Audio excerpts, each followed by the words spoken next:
I'm going to talk this evening very quickly about a topic called communities, and it's a very new and somewhat controversial subject matter, and it's not one that you see a lot of companies doing very well. Apple does it very well, but social media is something that has been used today by companies largely as an extension of existing functions like marketing, customer support, and so on. And that's fine, and companies should do that. Communities and being community-driven is quite different.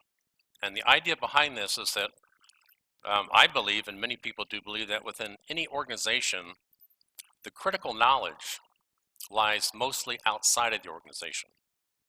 So if you look at any company as, a large company like Nokia that we saw here, to IBM, to Apple, to Microsoft, and you think about what is the critical knowledge that those companies need to succeed, 90% of it resides outside of the company. So harnessing external communities and making them effectively a part of your ecosystem as a company is the way you get all of this external knowledge into the company.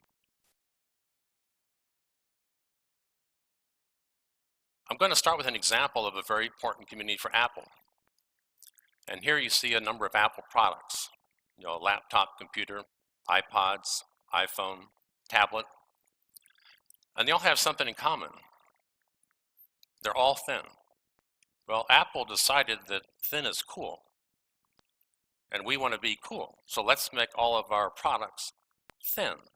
So you can buy anything you want from Apple, but it'll be thin. I was asked once, does Apple have the smartest engineers of making products thin? And I said no, and people were surprised. And I said, what Apple has is the smartest people inside of accessing the external knowledge to make things thin.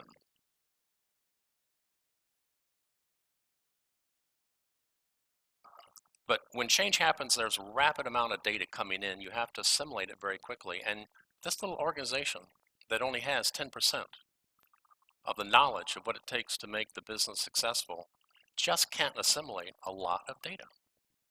You need to be helped by the communities. Comment about community members. This happens to be a data analysis on Flickr, and you can run data analytics on any network traffic. And you'll see that within a community of, say, 1,000, there probably are 20 or 30 that keep it going. And I just point this out to say that if you form communities and work with them, you need to know who these people are. They're the influencers and need to make sure they're on your side. If they're not, that community can really turn against you. I guess with new social technologies, it's a lot easier to establish new kind of communities and join the communities than it was in previous years. In fact,